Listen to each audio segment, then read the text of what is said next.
Oke, salam dan salam sejahtera dan ulasan saya untuk menjawab mimpi indah Tan Sri Midi Yassin ni dalam kenyataan bahawa Tun M pelengkap agenda PN Sapu Bersih Undi Melayu. Jadi daripada kenyataan di media yang saya lihat bahawa mereka berdua ni kita tahu telah pun ada konflik selama 3 tahun melibatkan Parti Bersatu itu sendiri apabila pengasasnya itu Tun Dr. Mahathir telah pun disingkirkan oleh Tan Sri Midi Yassin demi segenggam kuasa untuk menjadi Perdana Menteri. Dan akhirnya mereka berbalah dan Tun M juga pernah mengeluarkan kenyataan iaitu seolah-olah Tan Sri Midi Yassin cucuk keris ke belakang dan kesakitan itu masih terasa dan akhirnya keris itu sampai masih melekat kesakitannya bagaimana hendak membantu Tan Sri Midi Yassin. Tapi apabila Datuk Seri Anwar Ibrahim menjadi Perdana Menteri, dua-dua orang ni mereka dah pun seperti orang nyanyok, seperti orang tak tentu hala, tak keruan, kerana melihat Datuk Seri Anwar Ibrahim cuba untuk melakukan yang terbaik.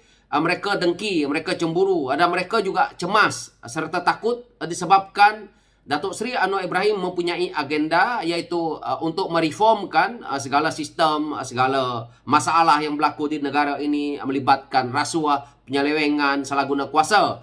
Dan mereka berdua ini sekarang ini menggunakan agenda iaitu agenda untuk menarik sokongan orang Melayu demi untuk mereka kekalkan kuasa. Dia tidak ada lebih dari itu.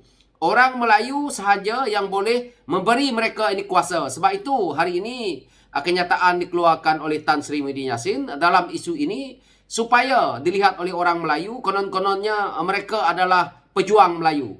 Tetapi hakikatnya kita boleh lihat hari ini kenyataan yang dikeluarkan oleh Tan Sri Midi Yassin mengatakan bahawa Tun Dr. Mahathir ini sebagai pelengkap agenda untuk PN Sapu Bersih. Ini teori yang pada saya sangat tidak masuk akal, sangat tidak logik, dan kita tahu di PRU ke-15 membuktikan tim Tun Dr. Mahathir Mohamad sebagai pasukan yang bertanding untuk merebut kekuasaan negara. Akhirnya satu kerusi pun Tun tidak menang bersama dengan Parti Pejuang dan parti-parti yang lain.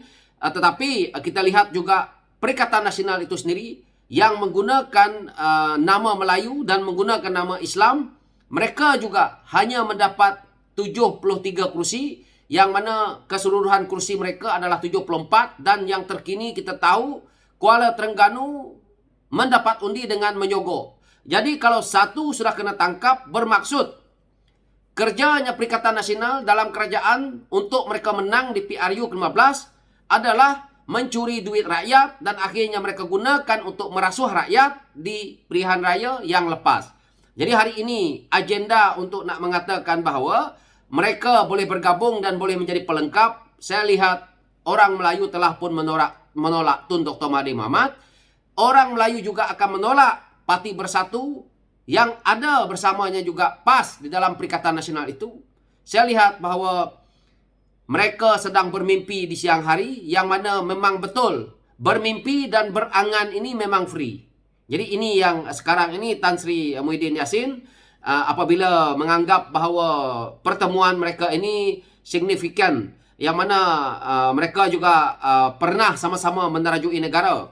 Tetapi kita tahu apabila Tun sendiri menerajui negara ini selama 22 bulan, apa yang Tun buat untuk keseluruhan rakyat Malaysia, terutamanya orang Melayu dan Bumi Putera. Malah yang berlaku, Tun sendiri menganaktirikan wilayah Sabah dan Sarawak dengan tidak menjalankan agihan-agihan bajet yang cukup kepada Sabah Sarawak, pembangunan tidak serata, yang mana Sabah Sarawak ketinggalan begitu jauh. Akhirnya Tan Sri Muhyiddin Yassin sendiri pun sama seperti Tun Dr. Mahathir Mohamad, yang mana mereka membohongi rakyat. Tetapi dalam Tan Sri Muhyiddin Yassin selalu buat ceramah, dia menceritakan tentang isu waktu pandemik COVID itu, yang beliau mengakui bahawa seolah-olah duit untuk membeli vaksin itu duit bapaknya Tan Sri Muhyiddin Yassin, duit bapaknya Perikatan Nasional, yang konon-kononnya meminta simpati rakyat bahawa beliaulah yang membeli vaksin. Itu adalah tugas hakiki siapa yang jadi kerajaan, berlakunya malapetaka dalam negara, maka mereka akan bertanggungjawab untuk menguruskan negara. Dalam soal Tan Sri Muhyiddin Yassin menguruskan negara, beliau adalah seorang Perdana Menteri yang sangat lembab kerana waktu vaksin dibeli, negara-negara jiran sudah pun sebahagian daripada mereka mendapat dos yang pertama. Kita, dos yang pertama pun rakyat setengah mati nak dapat. Sehingga kan rakyat, kalau kita masih ingat, ada yang terpaksa membeli dan sebahagian pula vaksin terpaksa. Kita lihat, ada yang seludup vaksin sana, seludup sini. Ada yang dah kata injek, belum injek. Ini adalah akibat daripada kegagalan Tan Sri Muhyiddin Yassin menjadi Perdana Menteri.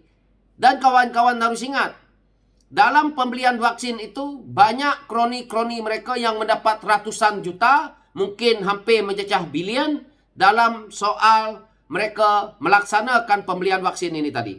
Maka di sini apa yang dikatakan oleh Tan Sri Muhyiddin Yassin, apa yang dikatakan oleh Tun Dr. Mahathir Mohamad, mereka ini dua-duanya, yang satu menjadi Perdana Menteri 22 tahun 22 bulan.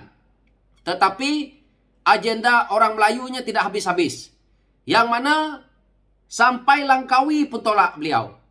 Dan akhirnya kita tengok di PRU ke-15, total rakyat tolak. Dulu dia bersama geng Tan Sri Muhyiddin Yassin dengan Tun ini. Mereka dulu mendapat kuasa mereka kembali adalah menumpang Pakatan Harapan. Jadi hari ini terbukti apabila Tun bersendirian, tidak ada orang Melayu menyokong. Apabila Tan Sri Muhyiddin Yassin bersendirian membuat Perikatan Nasional, dia tidak boleh melawan Pakatan Harapan yang masih juga mempunyai kursi terbanyak di dalam negara ini untuk membentuk kerajaan, yaitu 82 kursi. Jadi hakikatnya yang dimainkan oleh walaon-walaon, pemimpin-pemimpin mereka yang pada saya masih bangang, mengatakan mereka lah layak jadi kerajaan, itu adalah pembohongan. Kerana buat apa kita ada pilihan raya dalam negara ini dengan ada sebahagian daripada komponen parti ini menang lebih banyak, tetapi komponen parti yang kurang menang ini diajak ataupun diarah untuk membentuk kerajaan. Ini adalah sudah salah, bukan demokrasi. Yang mana yang kita lihat hari ini adalah demokrasi. Yang menentukan siapa menjadi Perdana Menteri, yang menentukan siapa yang membentuk kerajaan adalah kumpulan parti yang paling banyak. Maka Pakatan Harapan layak untuk mereka tentukan dengan siapa mereka mau bergabung. Jadi hakikatnya apabila Parti Perikatan Nasional tidak mau bergabung dengan Pakatan Harapan, maka Pakatan Harapan harus mencari partner yang lain dan akhirnya tertubuh kerajaan yang ada hari ini. Maka jangan mereka-mereka ini meroyan seolah-olah mereka adalah parti yang hebat yang disokong oleh orang Melayu Islam. Ini adalah satu pembohongan semata-mata, sesuatu propaganda semata-mata. Apa yang kita lihat hari ini dalam isu beliau nak mengatakan orang Melayu nak menyokong mereka, kita akan buktikan di PRN 6 buah negeri ini ke mana arahnya parti yang bernama Bersatu, ke mana arahnya parti yang bernama PAS. Saya percaya jika kita dah merampas kerajaan negeri pimpinan mereka, maka selepas ini PAS dengan Bersatu juga akan berpecah dan akhirnya mereka akan membuat hujah lain dan akhirnya mereka akan cuba minta untuk bergabung dengan parti-parti seperti Pakatan Harapan dan juga Barisan Nasional. Saya berharap selepas ini parti Pakatan Harapan tak perlu menerima parti yang bernama PAS, parti yang bernama Bersatu.